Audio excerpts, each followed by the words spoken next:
Welcome to South Florida saltwater fishing. I'm Heath, and it's time to get into the bite. Dolphin in the boat. Woo! Double solo kingfish trip right there. Let's do this. Let's do this. That's mutton snapper right there, baby. Let's do this. Let's do this. Let's do this. Let's do this. Let's do this. All right, folks, we're rigging up and we're heading towards the inlet. So on the agenda for today is to go out and do some slow pitch jigging. We're gonna head off to the deep ledge of the reef in a couple of different areas that got planned. See if we can get into the bite. Before we get into this though, if you want to learn more about fishing, grow as an angler, or just see some great and exciting offshore fishing adventures, you can start by hitting the subscribe button. Don't forget to turn on the notification bell so that you won't miss a thing. All right, folks, so far it is a beautiful morning. Got a little slight east-southeast breeze going on. Looking like it's going to be a great day. Hoping we get into that bite. You know what that means. We'll see you out on the water. All right, folks, so like I said, we headed offshore to the fishing grounds, sitting in right around 150, 160 feet of water. We're gonna do some slow pitch jigging, have a little bit of fun. See if we can get into the bite, you know, some false albacore, maybe a mackerel, snapper, grouper, something on the bottom fishing. That is the essence of slow pitch jigging. What we're gonna start out with is a 200-gram silver and glow jig from the company Jyg. And our setup is this. This is an Accurate Fury from the Boss series 600N, 600 narrow, spooled with 30-pound braid. My leader is about 15 feet of 40-pound fluorocarbon. The rod that I'm using is a 6'6", 78-inch star rod from the Plasma 2 series. Has spiral wrapped guides. This rod is rated for 150 grams to 400 grams. We're gonna drop out, see if we can get into the bite. First drop. So we're slow jigging. I want to talk a little bit about the conditions. We got some wind, right? So we're starting out with a stub jig, which is like a medium jig.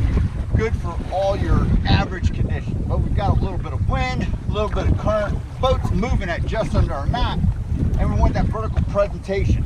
All right, ground contact. Give it a few pulls.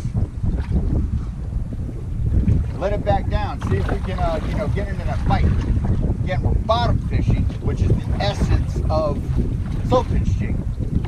You're always going to want to, keep in mind that, your line's going to tell us to go bounce some. So you pull it back and it'll drop straight back down. Pull it back and it'll go down. That'll help you achieve that vertical presentation that you're looking for.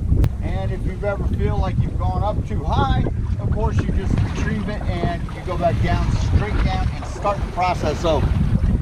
So, technique, you load your rod, let that jig fall, load and fall. You don't ever want to reel on the fall, because that's where the jig is really doing its work. It's fluttering, spinning, acting erratic.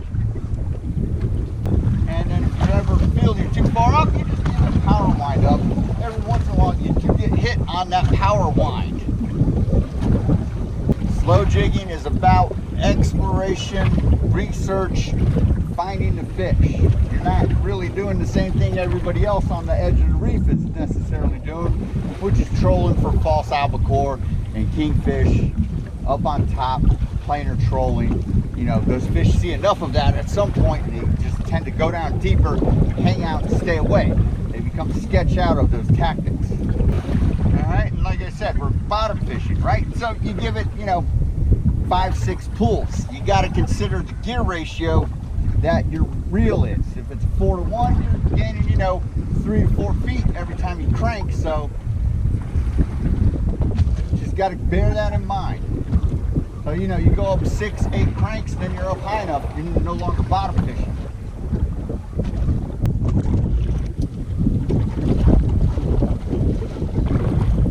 Oh, there we go. Nice little bite.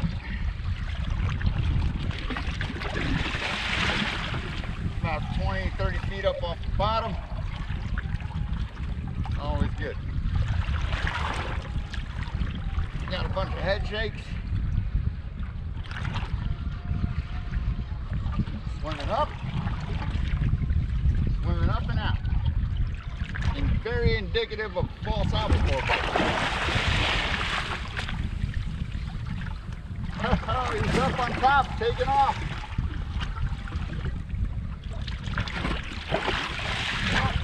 Oh yeah. Taking off towards the front of the boat. Oh yeah. It is definitely good, nice hefty fish. Can't complain. Nice first fish. Didn't take long to find a spot. We hooked him right around 130 feet. Heading towards the bottom. Came all the way up to the top, made a nice run. Now he's turned on his side. Now comes the real battle.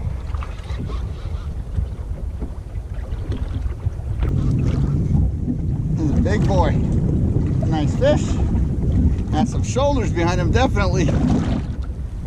Giant false albacore, full grown albacore. I'm gonna get him over to the boat and show you this monster.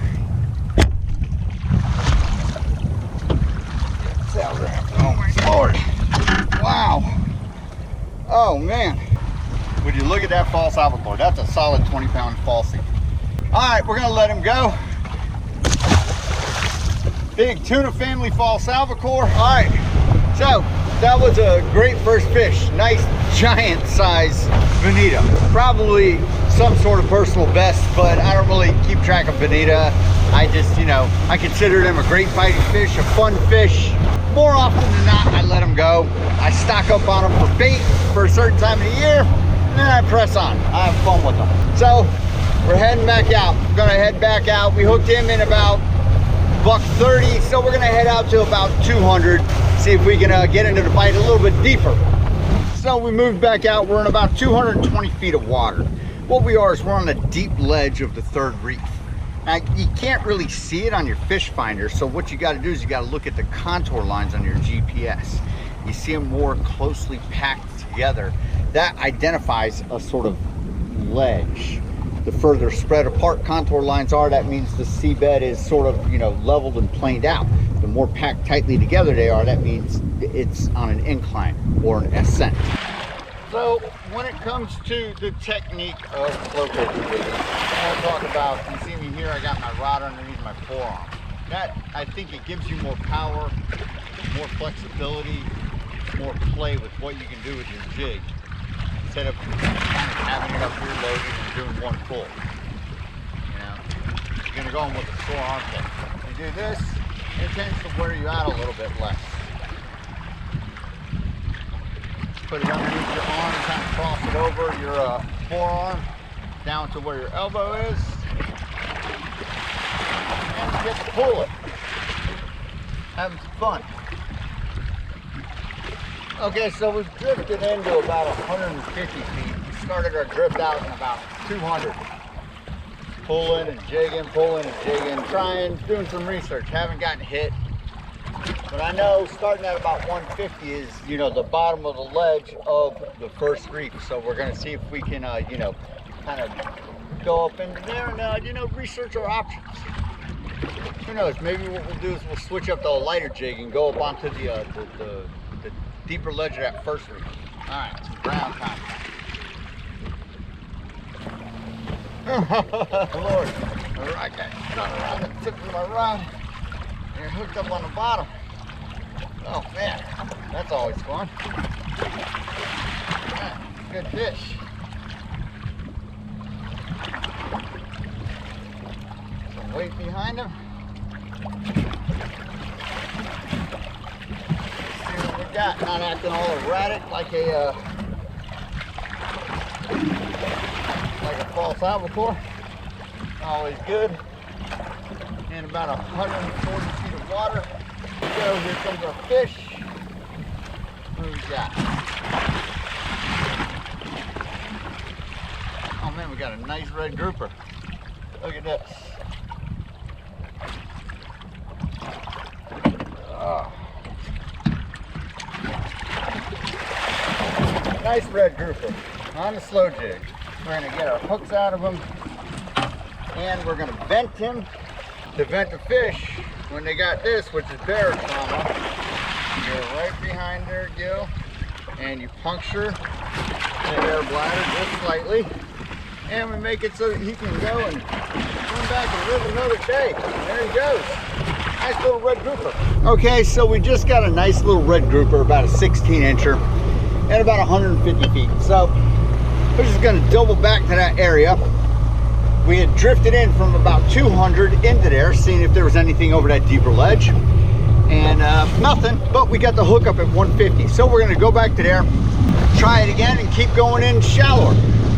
And you know, if nothing's really popping out there, then once we get to about, you know, the 120, 100 foot range, maybe we'll go with the smaller jig and fish the deep ledge of the first reef, which runs from about 90 to 120 feet.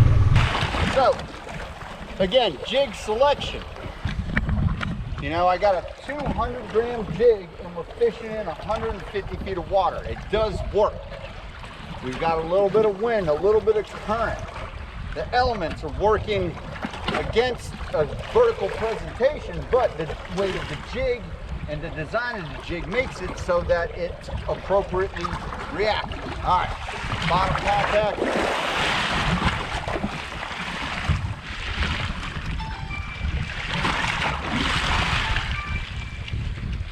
Hi.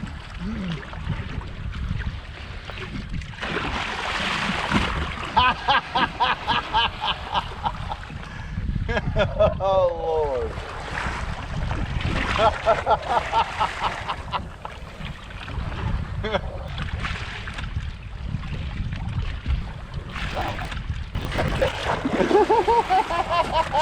I was talking on the phone, I got hooked up, yes. All right, let me talk to you in a minute. Yeah, me too. Look at that, I was on the phone just jigging, not even reeling, and I got hooked up. Not a monster, but it's a fish. That just literally shows you the effectiveness of slow pitch jigging. I mean, that's literally on the phone, saying good morning, something comes by and eats the jig. And it looks like it's a clean trigger fish, yeah. So, again, this shows you the effectiveness of slow pitch jigging. A nice clean trigger fish. So that trigger won't go down unless you pull down that little back fin makes that back trigger go down. Pretty cool. Nice. All right. And like I said, that just shows you everything eats a slow pitch jig. Everything. Now it's pretty cool what just happened. You know, I was on the phone, doing pretty much what I shouldn't have been doing, fishing, but you got the hook up with the slow pitch jig. That just shows you that you literally really don't have to even do much to have a fish come and eat it. And that was a trigger fish. That hit a bait that was, you know, almost too big for it to eat, but it was an injured bait. It was an easy target. Trigger fish came up and saw the opportunity. We drifted in, we're in just below 130 feet of water. We're gonna switch up from the 200-gram jig here momentarily. Go with something smaller as we get in shallower. Even though our wind and our current is, you know, doing its thing, I don't want to have too heavy of a jig. I want my jig to react properly underneath the weight of the water. So as I'm re-rigging, I'm gonna go with a 100-gram jig because we're in about 120 feet of water. 100-gram jig, silver and glow from the company Jyg, J-Y-G. So I've noticed a little bit of chafing from the bonita and from the trigger fish on my leader. So what I'm gonna do is I'm gonna trim it up. I just tie on my solid ring with a basic clinch knot. So when you're doing slow pitch jigging, you need split ring pliers. It's got a little tooth right here. What it does is it opens up the split rings that connect your hooks to your lure and to your solid ring on your main line. Split rings are essentially just tiny little key rings. So to fasten your lure on, you just get your split ring pliers to bite into the split ring that's on the hooks, and you wiggle on your solid ring. It's on your leader. And there you go. Wind it on just like you're putting on a key ring. Same mechanics. Good to go. And we're using, you know, not necessarily micro jigging, doing slow pitch jigging, but we got, you know, lighter stuff going in shallower water. See if we can get hooked up here. Make that ground contact. When you're over that reef, you know, make that ground contact, come tight, get it off that reef. You got 4 hooks. You don't want to get snagged on your bottom. Get your 6, 8 pulls up.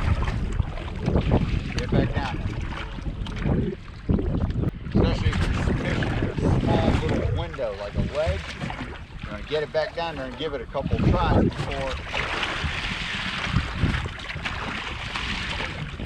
before you lose your big window of opportunity.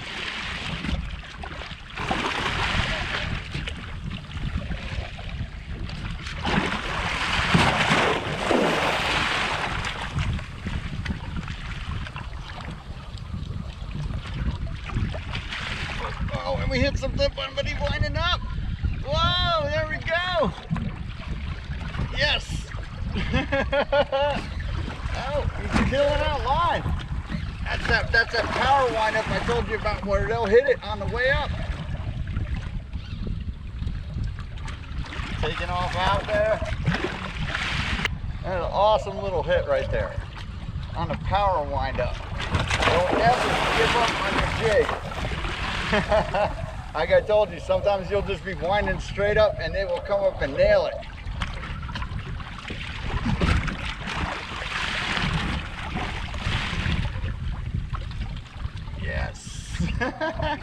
This is probably going to be a false albacore with the way he's acting. He's going all over the place. Good guy. Oh, he's a fatty too. Alright. Let me see here. Oh, get him up to the boat. Again, remember them false albacore. Once you pop that head out the water, they're done. Stick a fork in them. There we go. Nice another little false albacore in under 100 feet of water. Nice little trick right there, like I told you. You know, nothing like doing that power wind up and getting hit. It's one of the most exciting things that can happen to you, you know, regardless of the fish that it is. And have some fun with it. Love the false albacore. They're some of the strongest fighting fish, no matter what size they are. You get them on the right, you know, the right gear. All of that unexpected hit with slow jigging. Again, same thing, same light tackle, 100-gram jig. Just pretty much, you know what you do with, you know, slow pitch. Doesn't have to be out deep in 1,000 feet of water. You can literally do it, you know, up on the reef. That's the reef fish, the grouper, the ever so odd trigger fish. I mean, you know, just got to be careful of that structure down there. You know, once you make that ground contact, you get pulling.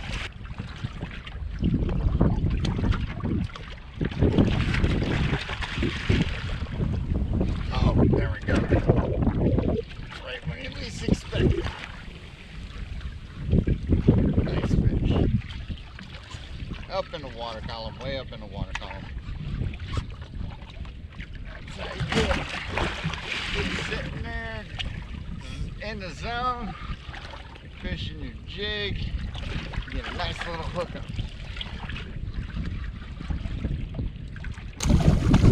Oh, looking like a big old giant ocean-going blue runner.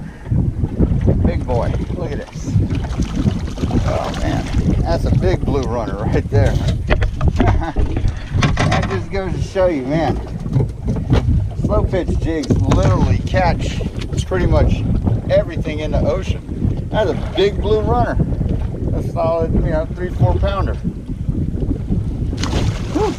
All right, folks, so we had a great day. You know, we came out with a plan. We said, hey, we're going to do some slow jigging.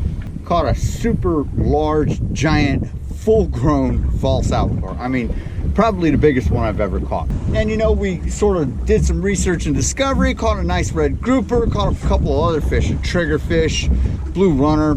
Showed you what it was like to get into the power wind hookup with another false albacore. Had a great day, caught plenty of fish. Just goes to show you the effectiveness of slow pitch jigging. When your fishing conditions aren't exactly stellar or great, you drop down a slow pitch jig and you get into the hookup with those fish that aren't necessarily willing to bite on, you know, troll lures or live baits or anything like that. They see an easy target, they see some easy prey, they go after it. All right, folks, that about does it for this episode. Hope you had fun, hope you enjoyed, and I hope you learned a little bit about slow pitch jigging the reef. Till next time, South Florida saltwater fishing, going wherever the cool wind takes us.